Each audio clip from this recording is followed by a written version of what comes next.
Exactly that's what I'm saying. అంటే మీరు ఎక్కడ చూసినా నేను అటు అటు అటు అంటే మీరు మేజర్ టూ షిఫ్ట్స్ గురించి చెప్తా ఉన్నాను.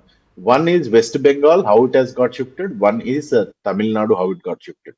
If you see most of these two states లో జరిగినటువంటి హ్యూజ్ డిఫరెన్సియేషన్. వెస్ట్ బెంగాల్ అనేది భారతదేశానికి ఎంతో మంది కవులను, కళాకారులను, రచయితలు, గొప్ప గొప్పటువంటి ఇంటలెక్ట్స్ ఇచ్చినటువంటి ప్రాంతం.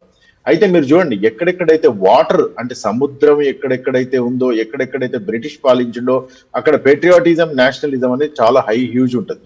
మన BJP party is very closely always ఎప్పుడు చెప్పేటువంటిది మేము భారతదేశం, హిందూ, అఖిల అఖండ భారత్ ఇవే చెప్తా ఉంటది. కాబట్టి దానికి తొందరగా అక్కడ ఉన్నటువంటి వాడు నేషనలిజానికి, ప్యాట్రియాటిజానికి డిఫరెన్స్ తెలుసుకోకుండా నిజంగా నా చదువు మెరుగుపడుతుందా, నా ఆరోగ్యం మెరుగుపడుతుందా, నాకు ఉద్యోగ అవకాశాలు వస్తున్నాయా అనేటువంటి వాటిని వదిలేసి భారతదేశం భారతదేశం బాగుండాలి, భారతదేశం భారతదేశం అనేటువంటి ఒక దాంట్లో పోతాడు. అది కొంతవరకు ఓకే, కానీ దాన్ని ఏమైపోయిందంటే ఆ డెవలప్మెంట్ అనేది లేకుండా దాన్ని ఓన్లీ ఓట్ వరకే కన్వర్ట్ చేస్తారు. నేను దీన్ని ఇంకో రకంగా చెప్తాను మీకు.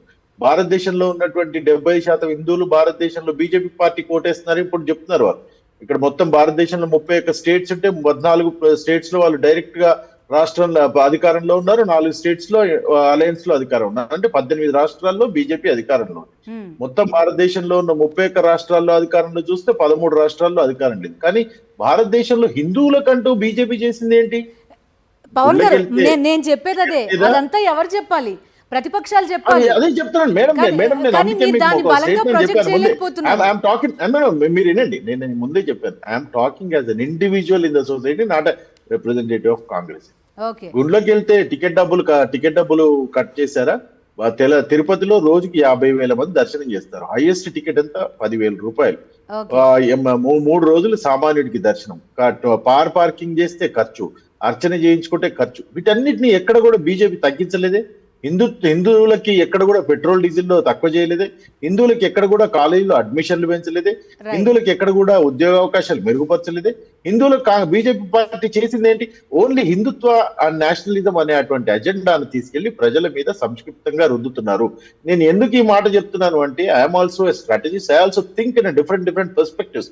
కాబట్టి ఈ విషయాన్ని కాంగ్రెస్ పార్టీ కానీ ఇతర పార్టీలు కానీ చెప్పలేకపోవడం, ప్రజలకు అర్థం చేయించలేకపోవడం అనేది is the biggest failure.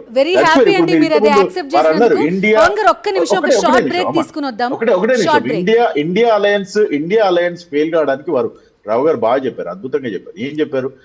Congress party and మిత్రపక్షాలకు యాంటీ ఇండియా అనేటువంటి ముద్రను, favour in social anti Hinduism అనేటువంటి ముద్రను బాగా వేయడంలో బీజేపీ సోషల్ మీడియా బాగా ఫేవర్ చేసి బాగా ఇన్ఫ్లుయెన్స్ చేయగలిగింది. అదే పెద్ద డెబెకల్ కాంగ్రెస్ పార్టీకి అండ్ ఇతర పార్టీలు.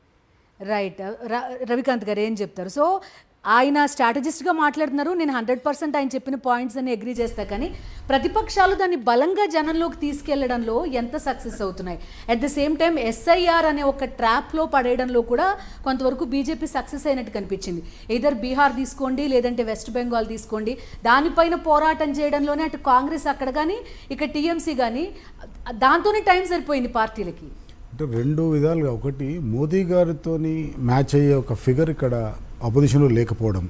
రాహుల్ గాంధీ గారిని వీళ్ళు ముందు నుంచే ఒక చులకన భావంలో క్రియేట్ చేయగలిగారు వాళ్ళ సోషల్ మీడియా యూజ్ చేసి. సో అదొక, మోదీ గారిని దేశంలో ఢీకోవడానికి ఎవరు లేరు అనేది బాగా స్ట్రాంగ్గా బీజేపీ క్రియేట్ చేయగలిగింది. అట్లాగే వాళ్ళకున్న అతిపెద్ద స్ట్రెంగ్త్ హిందుత్వాన్ని, అంటే జనాల్లో అది బాగా వాళ్ళు స్ప్రెడ్ చేసుకున్నారు. ఆ హిందుత్వాన్ని కౌంటర్ చేయడంలో కాంగ్రెస్ కానీ మిగతా రాజకీయ పార్టీలు కానీ చాలా స్ట్రాంగ్గా ఫెయిల్ అయినాయి. నార్మల్ ఫెయిల్యూర్ కాదు అది, చాలా స్ట్రాంగ్గా ఫెయిల్ అయినాయి. కనీసం వాళ్ళు ఒక ఎఫర్ట్ కూడా పెట్టలేకపోతున్నారు. అంటే ఇప్పుడు వీళ్ళు బీజేపీ వాళ్ళు చెప్పేది ఏంటి? Congress is a Muslim party, it is anti Hindu party. మిగతా పార్టీలు అలాగే డిఎంకే కూడా ఇట్స్ యాంటీ హిందూ పార్టీ. వీళ్ళతో ఉన్న ఎవరైనా సరే, మమతా బెనర్జీ కూడా అట్లాగే, ఆమె ప్రో ముస్లిం యాటిట్యూడ్ చాలా క్లియర్గా మీకు వెస్ట్ బెంగాల్ దానిలో కనిపించింది. అంటే బీజేపీ ఇట్లా క్రియేట్ చేయగలిగింది. ఆమెలో నిజంగా ఉందా లేదా అనేది పక్కకు పెడితే, బీజేపీ ఆ పర్సెప్షన్ క్రియేషన్లో వాళ్ళకున్న టూల్స్ అన్ని, particularly their social media tools and మీడియాను, నేషనల్ మీడియాను బాగా హ్యాండిల్ చేసి, అంటే ఎంటైర్ ప్రో మోదీ నరేటివ్ని అయితే క్రియేట్ చేయగలిగినారో అదే కంటిన్యూ చేస్తున్నారు. మోదీకి దేశంలో, మోదీ గారికి ఇంకెవ్వరు సరి లేరు అనేది ఈ దేశంలో క్రియేట్ చేయగలిగినారు. So as long as you know attack is the best defence form అండి. మీరు మోదీ గారి ఈక్వల్గా మీరు ఎక్కువ ఇంకొక strong pro and Hindutva stand తీసుకుంటే కానీ ఈ దేశంలో కాంగ్రెస్ బతికి బట్టగట్టలేదు. అండ్ మోదీ గారు ఉన్నంతకాలం, ఆ తర్వాత కూడా చాలా స్ట్రాంగ్ లీడర్స్ ఉన్నారు, వీళ్ళు ఉన్నంతకాలం మేము సాఫ్ట్ హిందుత్వ కానీ లేకపోతే ప్రో ముస్లిం యాటిట్యూడ్తో ఉంటాము, ప్రో ముస్లిం యాటిట్యూడ్ ప్రొజెక్ట్ చేసుకుంటాము, మేము అందరినీ కలుపుకొని పోతాము, అది మీరు అందరూ కలుపుకొని పోతారు, గవర్నెన్స్లో చేయొచ్చు. But election is a different thing, election battle is different thing, it's a వార్లో anything is fair. So BJP is simply following that strategy, anything is fair in war, so we'll go to any extent. And వాళ్ళకున్న biggest స్ట్రెంతే అది, దాన్ని వాళ్ళు స్ట్రాంగ్గా use చేసుకుంటున్నారు. మీకు border స్టేట్స్లో పోతే పాకిస్తాన్లో బంగ్లాదేశ్ ఇష్యూ వస్తుంది, లేకపోతే ఉత్తరప్రదేశ్ బీహార్కి వస్తే హిందుత్వ ఇష్యూ వస్తుంది. సో ఇవన్నీ కూడా బీజేపీకి ఉన్న స్ట్రెంగ్స్ అవి, ఆ స్ట్రెంగ్స్ వాళ్ళు చాలా స్ట్రాంగ్గా ప్లే చేస్తున్నారు. అండ్ ఆపోజిషన్ పార్టీస్కి ఉన్న స్ట్రెంగ్స్ను వాళ్ళకి వీక్నెస్గా మారిపోతున్నాయి అవి.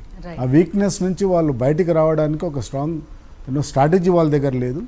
అండ్ ఈ కోహెజన్ కూడా లేదు, అంటే మిగతా ఎందుకంటే డిఫరెంట్ పార్టీస్ డిఫరెంట్ ఐడియాలజీస్ వచ్చిన వాళ్ళు, ఆ కోహెజన్ కూడా లేదు. ఉన్నది ఒకటే కాంగ్రెస్కున్న it's national party, they still have the support base in the country. వాళ్ళు ఒక్కరే బీజేపీకి ఛాలెంజ్ చేయగలరు. And but for that they need to change the strategy.